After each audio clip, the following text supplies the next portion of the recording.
नमस्कार दोस्तों, स्वागत है आप सभी का हमारे इस वीडियो में। आज का यह वीडियो आप सभी के लिए बहुत ही स्पेशल और लाइफ चेंजिंग साबित होने वाला है, इसलिए इस लाइफ चेंजिंग वीडियो को आखिर तक ज़रूर देखें।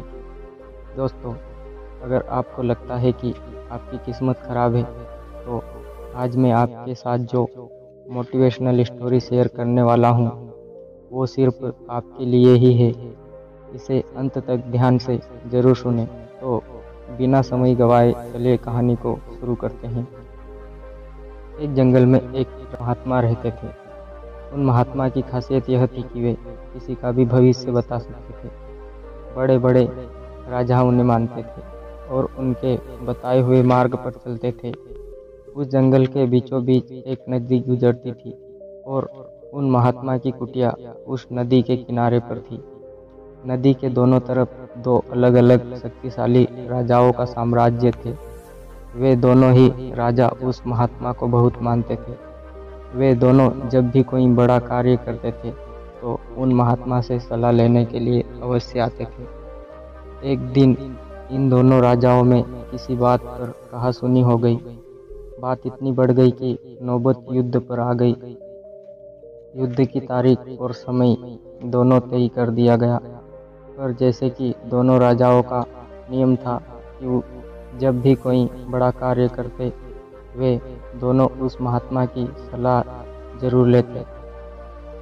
इसलिए पहला राजा उन महात्मा के पास आता है और उनसे पूछता है कि महात्मा जी, मैंने पड़ोस के राजा के साथ युद्ध करने का निश्चय किया है और इसलिए यह जानना चाहता हूँ कि युद्ध का परिणाम किसके पक्ष में होगा। वे महात्मा कहते हैं कि यदि तुमने युद्ध किया तो तुम्हारी हार निश्चित है। फिर वो राजा महात्मा जी से पूछता है कि क्या जीतने का कोई भी उपाय नहीं है। वे महात्मा कहते हैं कि यदि युद्ध किया तो हार निश्चित है। फिर वह राजा कहता है कि तलवार म्यान से निकल चुकी है, अब युद्ध टलेगा तो नहीं। फिर वो राजा उसी समय वहां से चला जाता है और अपने सेना से जी तोड़ मेहनत करने के लिए कहता है। सभी सैनिक राजा की आज्ञा मानकर जी तोड़ मेहनत करने के लिए लग जाते हैं। दूसरे दिन दूसरा राजा उन महात्मा के पास आता है और उनसे पूछता है, महात्मा जी, मैं पड़ोस के राजा के साथ युद्ध करने के लिए जा रहा हूँ, इसलिए मैं इस युद्ध का परिणाम जानना चाहता हूँ कि युद्ध किसके पक्ष में होगा। वे महात्मा कहते हैं कि निस्संदेह ही जीत तुम्हारी है और उस राजा के पास तुम्हें हराने का कोई उपाय नहीं है।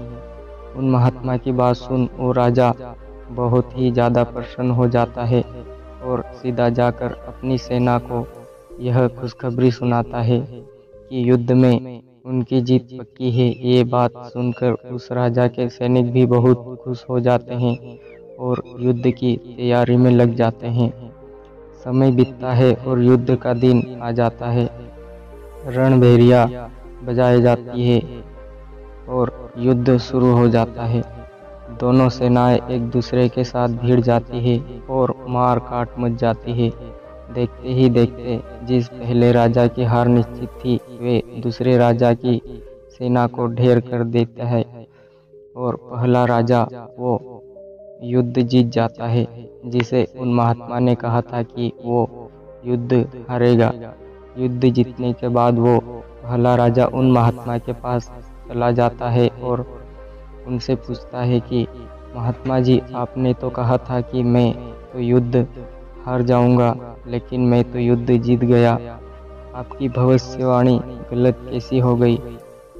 फिर वे महात्मा उस राजा से कहते हैं कि मैंने तो वो कहा था जो तुम्हारे भाग्य में लिखा था, लेकिन तुमने अपने कर्म से अपने भाग्य को बदल दिया। तुम्हारी जीत का कारण यह है कि तुमने अपने भाग्य से ज़्यादा अपने कर्म को आवश्यक समझा और दूसरे राजा ने अपना सब कुछ भाग्य पर छोड़ दिया। उसने अपने कर्म से ज़्यादा अपने भाग्य को आवश्यक समझा और पूरे समय निश्चिंत से भरा रहा। जिसके कारण आज तुम विजयी हो और वो तुम्हारे बंधक है। दोस्तों, यह बात सच है कि सब कुछ हमारे हाथ में नहीं होता है, लेकिन यह भी सच है कि बहुत कुछ हमारे हाथ में होता है, लेकिन हम उसे भी भाग्य भरोसे छोड़कर जीवन भर रोना चुनते हैं। दोस्तों, लोग जानते हैं कि स्वस्थ कैसे रहा जा सकता है, लेकिन समय न होने का बहाना बनाकर वे अपने अंदर बीमारियां पालते रहते हैं, और जब कोई गंभीर बीमारी हो जाती है तो वे लोग अपने भाग्य को दोष देने शुरू कर देते हैं। दोस्तों, अगर आज हम किसी समस्या में हैं तो वे सिर्फ हमारे पुराने गलत कर्मों के कारण हैं, और कल अगर हम इस समस्या से निकलेंगे तो वो सिर्फ आज के अच्छे कर्मों के कारण ही निकलेंगे। दोस्तों, अगर आप आज कुछ नहीं करते हैं तो कुछ तो होगा ही, और वो आपका भाग्य है। और अगर आप आज अपने बुद्धि का इस्तेमाल करके वो करते हैं जो आप करना चाहते हैं तो वो आपका कर्म है। तो ये आपके ऊपर है कि आपको कुछ करना है या अपने भाग्य के भरोसे बैठे रहना है। दोस्तों, यह प्रश्न आवश्यक है कि नहीं भाग्य पहले से ही लिखा हुआ है या नहीं, बल्कि आवश्यकता सवाल यह है कि क्या हम उन चीज़ों को भी भाग्य के भरोसे छोड़ रहे हैं जिन्हें हम बदल सकते हैं।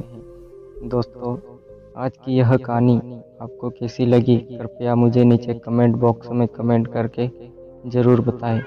और अगर आपको यह कहानी पसंद आई हो तो अपने दोस्तों के साथ इसे अवश्य शेयर कीजिए, ताकि और लोगों को भी यह कहानी सुनने को मिल सके।